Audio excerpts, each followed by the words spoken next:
teman-teman, kami dari kelompok 15. Saya Dia Hapsari bersama rekan saya yaitu Alif Zulfitra Ramadan. Di sini kami akan membahas tentang apa saja sih Al-Qur'an sebagai sumber hukum dan dalil hukum. Nah, sudah memasuki dalam pembahasan kita ingin bertanya nih kepada narasumber yaitu Alif Zulfitra Ramadan. Bagaimana sih Al-Qur'an itu dalam pandangan kamu, dan bagaimana dari segi etimologi dan juga terminologi sih Alif? Nah, mungkin bisa dipenjelaskan dari Alif sendiri kepada teman-teman. Ya, di sini saya akan menjelaskan tentang pengertian Al-Qur'an secara etimologi, terminologi, dan secara Al-Qur'an. Kalau secara Al-Qur'an merupakan sumber hukum dalam Islam. Kata sumber hukum artinya ini hanya dapat digunakan untuk Al-Qur'an dan Sunnah saja, karena memang keduanya merupakan wadah yang dapat ditimpa hukum syarak, tetapi tidak mungkin kata ini digunakan untuk ijma' dan qiyas, karena memang keduanya merupakan wadah yang dapat ditimpa dari norma hukum. Kalau Al-Qur'an secara etimologi merupakan bentuk masdar atau kata benda dari kata kerja qara'a yang artinya membaca dan dibaca dan bacaan. Ada pula secara isim maf'ul yang dibaca makro atau dibaca. Ada juga secara terminologi, yaitu adalah kitab Allah yang turunkan kepada Nabi Muhammad SAW. Ya, termaktub dalam mushaf dan disampaikan kepada kita secara mutawatir tanpa ada keraguan. Ya, cuma segitu kalau pengertiannya dari saya. Nah, kita sudah mengetahui nih ya teman-teman, pengertian dari Al-Qur'an itu sendiri dari pandangan saudara Alif, dan juga pengertian dan secara istilah melalui pengertian secara etimologi dan terminologi. Nah, selanjut mengakar lagi dari pembahasan pengertian Al-Qur'an itu, kita kembali ke orientasi Al-Qur'an. Bagaimana sih orientasi Al-Qur'an yang perlu kita ketahui, yang bagaimana Al-Qur'an itu kan sebagai pedoman untuk kita. Nah, bagaimana pendapat Alif untuk orientasi Al-Qur'an itu sendiri? Ya, kalau menurut saya, kalau orientasi Al-Qur'an itu adalah harus kita perlu ketahui bahwa Al-Qur'an merupakan salah satu nama pilihan dari Allah Subhanahu wa taala. Kita tidak bisa mengubahnya lagi ya. Karena tiada satu bacaan pun sejak manusia mengenal tulisan baca 5.000 tahun yang lalu dapat menandingi Al-Qur'an Al-Karim. Al-Qur'an juga firman Allah Subhanahu wa taala yang bermanfaat untuk manusia. Salah satu keutamaannya yaitu jika suatu tempat sering bersapa dengan Al-Qur'an atau membaca Al-Qur'an walaupun sedikit, maka kita dilangitkan sebuah doa. Maka doa tersebut akan diijabah oleh Allah Subhanahu wa taala karena ada wasilah Al-Qur'an. Itulah keutamaan Al-Qur'an. Jika kita saat mampu membaca Al-Qur'an atau mengajari Al-Qur'an kepada seseorang, insya Allah akan menjadi wasilah mencapai surga. Karena barang siapa yang dikehendaki kebaikan di dalam dirinya, kemudian Allah meridhoi, maka Allah mengarahkan kita kepada jalan yang benar. Ya, cuma segitu.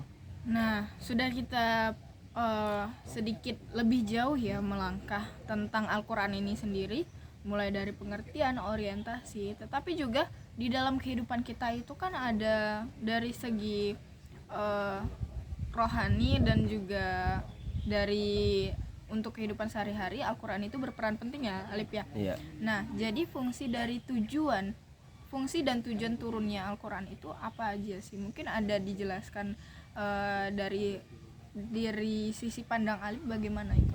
Ya, kalau dari pandangan saya atau fungsi dan tujuannya Al-Qur'an itu, yang pertama itu Al-Qur'an itu sebagai pedoman hidup bagi umat muslim.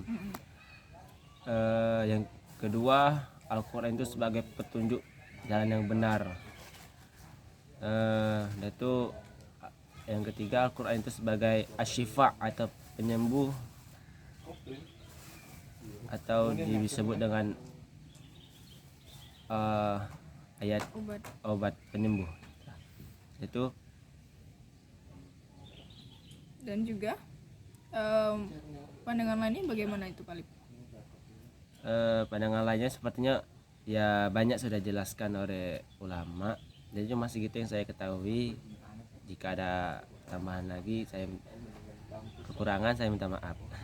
Nah, ya mungkin sudah dijelaskan oleh Alif ya bagaimana fungsi dan tujuan Al-Quran itu sendiri, dan juga dari pengertian Al-Quran sudah kita ketahui bahwa Al-Quran itu merupakan sumber hukum dalam Islam dan juga mempunyai fungsi dan tujuan yang sangat penting bagi kehidupan beragama Islam.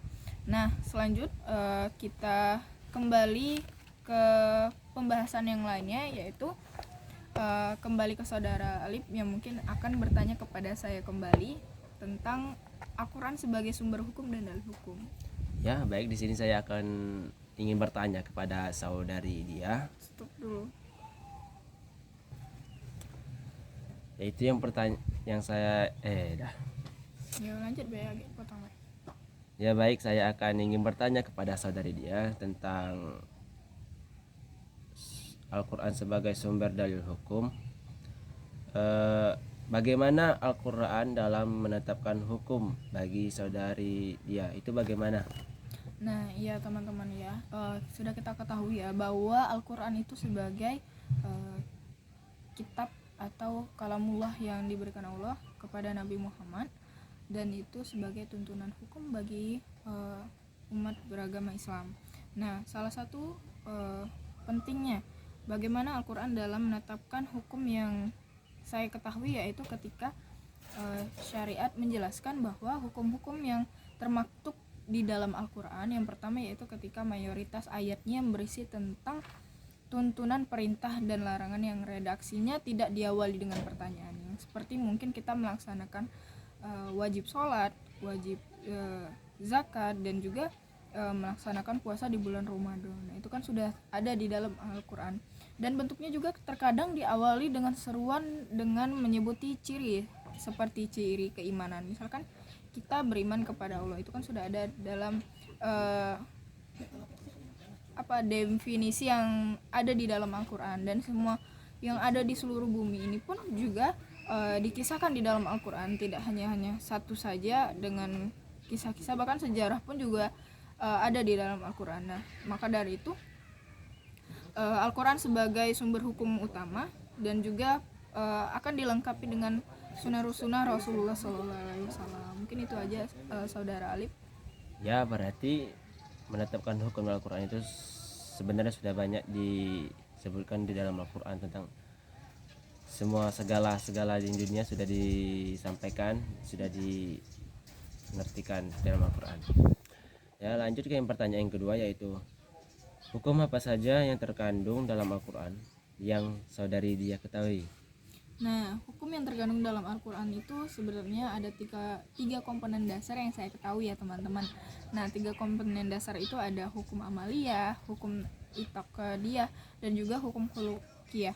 Nah, hukum amaliyah ini apa sih sebenarnya? Hukum ini mengatur tentang hubungan manusia dengan sesama manusia. Ketika kita hablum minanas, biasanya kita kenal ya dengan hukum manusia dengan manusia, bagaimana hukum ini tercermin dalam rukun Islam yang disebut dengan hukum syariat. Jadi hukum syariat atau syarak terbagi menjadi dua, yaitu hukum muamalah dan hukum ibadah.